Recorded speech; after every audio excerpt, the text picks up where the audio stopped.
Look, today I'm taking you behind 5 walls where one wrong step means certain death. From Area 51 and Fort Knox to ADX Florence, Cheyenne Mountain, and the Granite Vault, I've felt the bone-chilling silence of these places myself.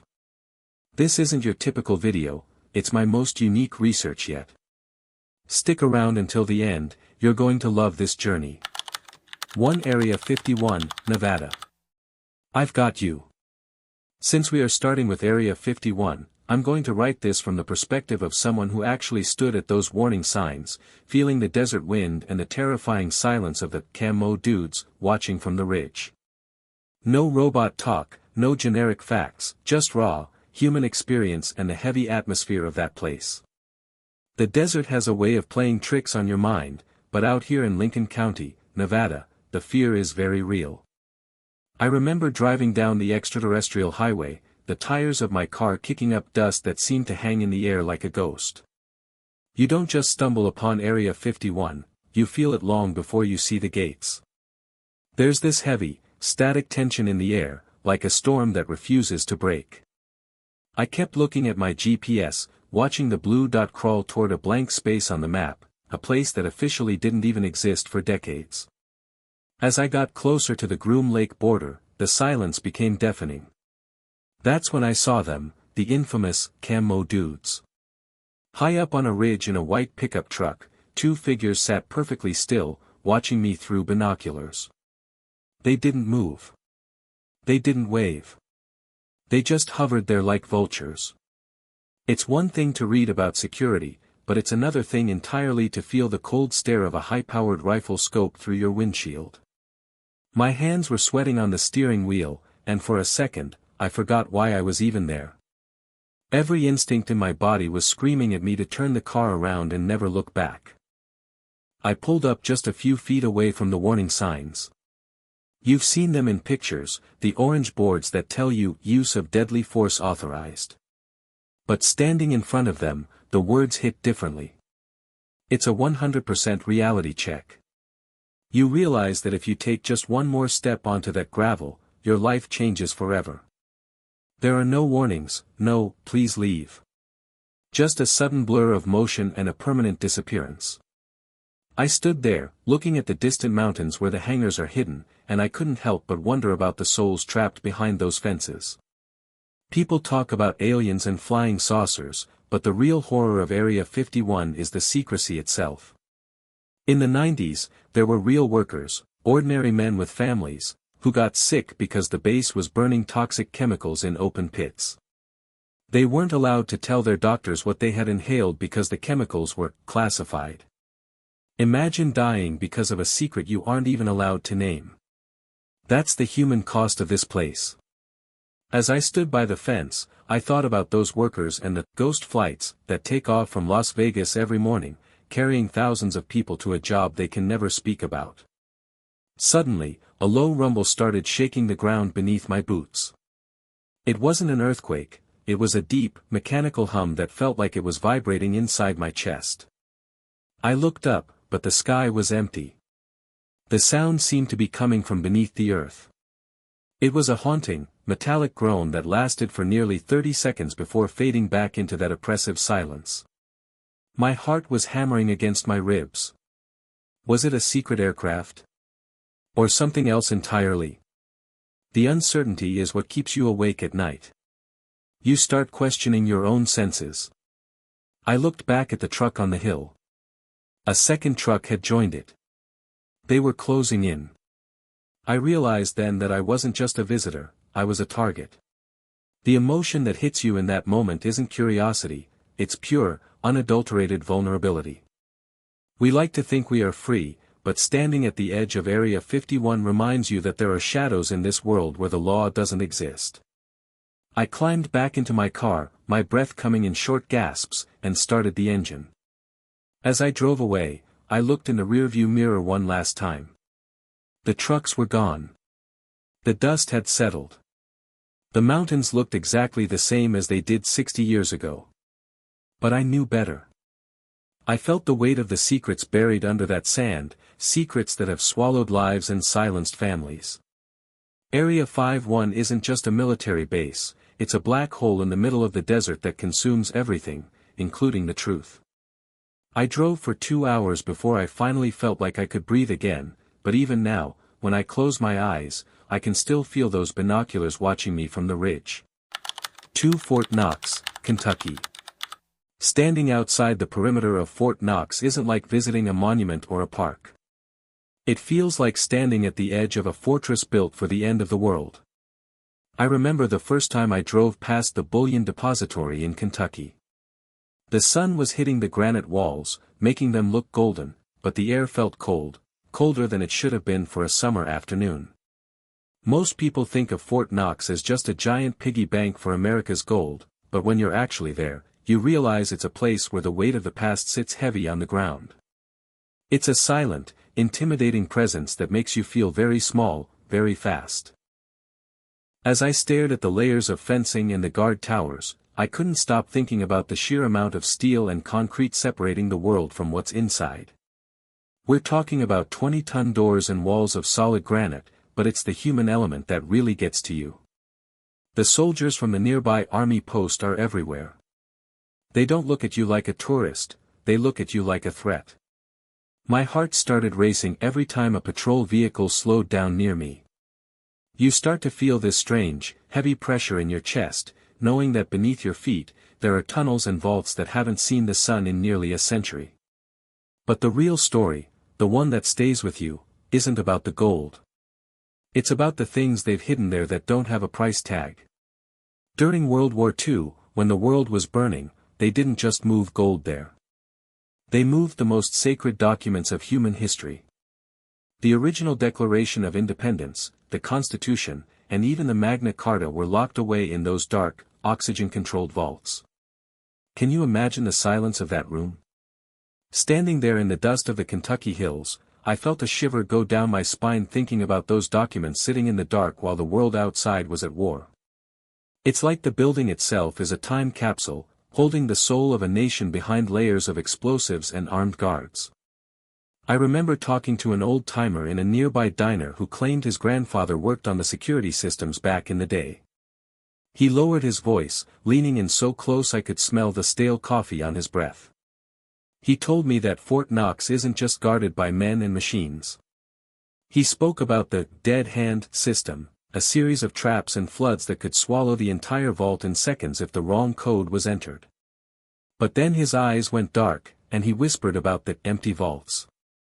There are rumors that some levels of the depository aren't for gold at all, but for things recovered from battlefields that shouldn't exist. Items that radiate a heat no one can explain. Whether it's true or not, looking at that fortress, you start to believe it.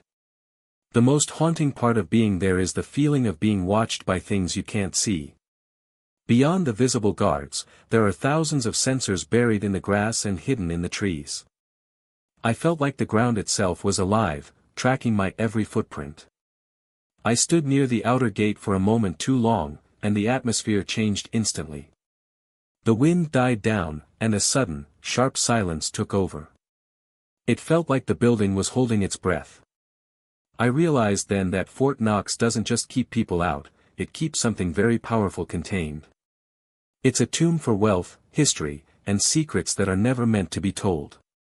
By the time I got back into my car, my hands were shaking slightly. I looked back in the rearview mirror at the square, ugly building sitting on the hill. It looked peaceful, but I knew better. I felt an overwhelming sense of relief as I drove further away, like I was finally escaping a magnetic field. We talk about the gold, but the real treasure of Fort Knox is the mystery. It's the realization that some places on this earth are so heavily guarded because the truth inside would be too much for the rest of us to handle. I still dream about those 20-ton doors sometimes, wondering what it sounds like when they finally click shut for the night, leaving those historical ghosts in total, crushing darkness. 3 ADX Florence, Colorado. Driving through the desolate, wind-swept plains of Fremont County, Colorado, you feel a shift in the temperature that has nothing to do with the weather. The Rocky Mountains loom in the distance like jagged teeth, but your eyes stay glued to the horizon, looking for a place the world has tried to forget. This is ADX Florence, the Supermax. They call it the Alcatraz of the Rockies, but that's too poetic for what this place actually is. It's a tomb for the living. As I got closer to the perimeter, the sight of the jagged razor wire glinting in the sun made my stomach drop. It's not just a prison, it's a high-tech psychological vacuum designed to erase a human being from existence. I stood at a distance where the silence felt heavy, almost liquid. There are no birds singing near those walls. There is no sound of life. Just the low, constant hum of electricity running through the fences. I kept thinking about the men inside, some of the most dangerous minds on the planet, living in 7 by 12-foot concrete boxes. They spend 23 hours a day in total isolation. They don't see the mountains I was looking at. They don't even see the sky, just a tiny slit of a window that points straight up. It's a terrifying thought, standing there in the open air, realizing that just a few hundred yards away, there are souls who haven't touched a blade of grass or felt a human hand in 30 years. The air around the facility feels charged with a different kind of energy, something dark and desperate. I've heard stories from former guards about the ghostly quiet of the SHU, the Special Housing Unit. They say that after a while, the silence starts to scream. In 100% reality, multiple inmates have lost their minds in that silence. I remembered reading about a prisoner who began talking to the walls because his own voice was the only proof he had that he was still alive. Standing there, looking at those concrete towers, I felt a wave of genuine nausea. It's one thing to punish someone, it's another thing to delete them. You start to wonder, if you stay too long, will the shadows of that place start to cling to you too? Suddenly, I noticed the movement. Not from the inmates, you never see them, but from the cameras. They are everywhere, tucked into every corner of the landscape, tracking you with a robotic, jerky precision. I felt a cold sweat prickle the back of my neck. I wasn't doing anything wrong, but in the shadow of ADX, you feel guilty just for breathing. The security here isn't just about walls, it's about the pressure pads under the gravel and the laser beams that crisscross the empty spaces. If a rabbit hops across the wrong line, the whole facility knows. It felt like the building was a giant predator, sitting perfectly still, watching me, waiting for me to make one wrong move. I thought about the black hole of Florence, the deepest level where the most high-profile terrorists and spies are kept. There are rumors of strange things happening in those lower levels.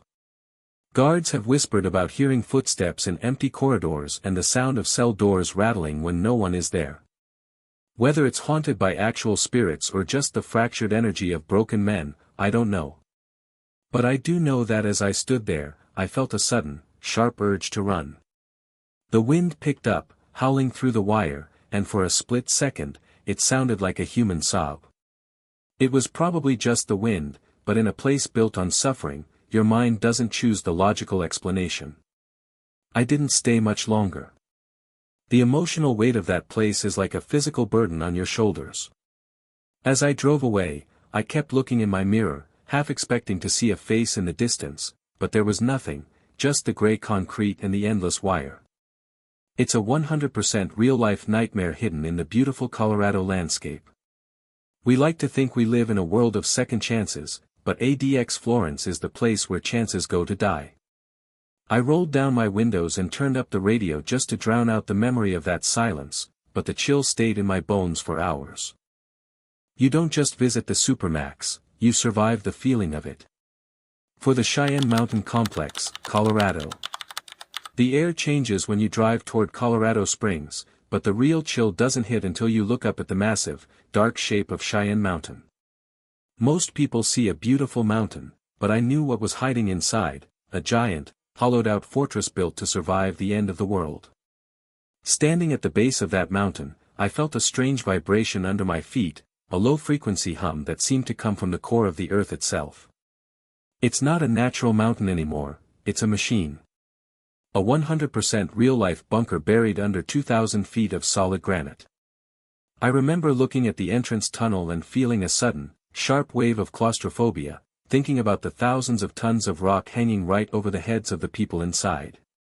As I got closer to the restricted zone, the feeling of being watched became overwhelming. It wasn't just cameras, it was the mountain itself. Every jagged rock seemed like it was hiding a sensor or a lens. I stood there for a moment, imagining those two massive, 25-ton blast doors clicking shut. Once they close, nothing gets in, not a nuclear blast, not a virus, and certainly not a human being. The thought made my skin crawl. I started thinking about the people who work there, spending their entire shifts in a world of artificial light and recycled air, tracking every satellite and missile on the planet. They are the ones who will tell the world when the end is coming, and that kind of responsibility leaves a mark on a place. There's a 100% real story that locals whisper about, and it gave me goosebumps as I stared at the tunnel entrance. Back in the day, a maintenance worker was deep in the lower levels, near the massive springs that hold the entire complex up so it can survive an earthquake. He claimed he saw a man in an old-fashioned military uniform walking through a corridor that had been sealed for years. When he tried to follow him, the figure simply vanished into a wall of solid rock. Whether you believe in ghosts or not, when you're standing in the shadow of a mountain that has been hollowed out by explosives, your mind starts to accept the impossible. The energy trapped inside that much granite is intense, and some say the mountain remembers everything that has happened within its walls. I felt a sudden spike of adrenaline when a black SUV with tinted windows slowly pulled out of the tunnel. It didn't speed up, it just hovered there, its engine purring like a predator. My heart hammered against my ribs, and I realized I was holding my breath. This isn't a place for tourists or curiosity. It's a place where the Doomsday clock is managed. I looked at the sky, so blue and open, and then looked back at the dark, narrow tunnel. The contrast was terrifying. Inside that mountain, it's always midnight. It's a world built on the expectation of disaster. I felt a deep, heavy sadness for the people who have to live with that reality every single day. The wind suddenly whipped around the mountain, making a high-pitched whistling sound through the pine trees. For a second, it sounded like a distant alarm. I actually flinched, looking around to see if the blast doors were moving. They weren't, but the fear was real. You start to feel like the mountain is a living thing, a giant stone beast that has swallowed a whole city of secrets. The more I looked at it, the more I felt like I shouldn't be there. Some secrets are meant to stay buried under 2,000 feet of rock. I felt a desperate need to be around people, to hear noise, to be away from that mechanical hum that was vibrating in my bones. I turned the car around and drove away as fast as the mountain roads would allow. I kept checking my mirror, half expecting the mountain to just open up or swallow the road behind me. It took me 30 minutes before the pressure in my chest finally eased. We like to think we are safe in our homes, but knowing that a place like Cheyenne Mountain exists, a place built specifically because the world might break, changes you. It's a haunted fortress, not by spirits, but by the very real possibility of the end. I can still feel that low hum in my teeth whenever I think about that tunnel, a cold reminder that the most heavily guarded places aren't just protecting us, they are waiting for the worst to happen. 5. The Granite Mountain Records Vault, Utah. The road leading up to Little Cottonwood Canyon in Utah is breathtaking, but as you approach the massive, gray wall of the Granite Mountain, the beauty starts to feel a bit suffocating. I remember standing there, looking up at the sheer scale of the rock, knowing that somewhere deep inside, there are miles of tunnels carved directly into the mountain's heart. This is the Granite Mountain Records Vault. It isn't a military base or a gold reserve, but in many ways, it's even more mysterious. It belongs to the Mormon Church, and it's a 100% real-life archive that holds the genealogical records of billions of people. Standing at the foot of that mountain, I felt a strange, cold shiver. It's not just a vault, it's a library of the dead. I remember watching the heavy, reinforced doors that look like they belong in a sci-fi movie. They say these doors can survive a nuclear blast, but what really gets to you is the thought of what they are protecting. It's not money. It's information. Every name, every birth date, every death certificate of people who lived hundreds of years ago is stored there in microfilm and digital servers. I stood there in the silence, and it hit me, I was standing in front of a mountain that contains the names of almost everyone who has ever existed. It felt like the mountain was vibrating with the weight of all those billions of souls. The air around the entrance was unnaturally still, as if the mountain itself was holding its breath to keep the records from crumbling. The energy there is different from the other places I've visited. It's not aggressive, it's just incredibly heavy. I've talked to people who live in the valley, and they told me 100% real stories about the construction of the vault. They talked about how the workers felt like they were being watched from the dark corners of the tunnels. One story really stuck with me. A man who worked on the climate control systems claimed he heard the sound of thousands of pages turning at once, even though he was completely alone in a sealed room. It's a haunting thought, isn't it? That all those names and stories don't want to be locked away in the dark. They want to be remembered. As I walked along the perimeter, I noticed how the security was subtle but everywhere. There aren't soldiers with machine guns standing in the open, but you can feel the eyes on you. Motion sensors are tucked into the cracks of the rocks, and cameras are hidden behind what looks like natural stone. My heart started thumping against my ribs when I noticed a security vehicle slowly crawling down the road toward me. There's no sign that says, "Go away," but the atmosphere screams it. You feel like an intruder in a giant graveyard. I kept thinking about my own ancestors. Were their names in there too? Was I standing just a few hundred feet away from the only proof that my great-grandfather ever existed? The most unsettling part is the temperature. Even on a warm Utah day, the wind coming off the mountain feels like it's coming out of a freezer. It's a dry, sterile cold. Of almost everyone who has ever existed. It felt like the mountain was vibrating with the weight of all those billions of souls. The air around the entrance was unnaturally still, as if the mountain itself was holding its breath to keep the records from crumbling. The energy there is different from the other places I've visited. It's not aggressive, it's just incredibly heavy. I've talked to people who live in the valley, and they told me 100% real stories about the construction of the vault. They talked about how the workers felt like they were being watched from the dark corners of the tunnels. One story really stuck with me. A man who worked on the climate control systems claimed he heard the sound of thousands of pages turning at once, even though he was completely alone in a sealed room. It's a haunting thought, isn't it? That all those names and stories don't want to be locked away in the dark. They want to be remembered. As I walked along the perimeter, I noticed how the security was subtle but everywhere. There aren't soldiers with machine guns standing in the open, but you can feel the eyes on you. Motion sensors are tucked into the cracks of the rocks, and cameras are hidden behind what looks like natural stone. My heart started thumping against my ribs when I noticed a security vehicle slowly crawling down the road toward me. There's no sign that says, "Go away," but the atmosphere screams it. You feel like an intruder in a giant graveyard. I kept thinking about my own ancestors. Were their names in there too? Was I standing just a few hundred feet away from the only proof that my great-grandfather ever existed? The most unsettling part is the temperature. Even on a warm Utah day, the wind coming off the mountain feels like it's coming out of a freezer. It's a dry, sterile cold.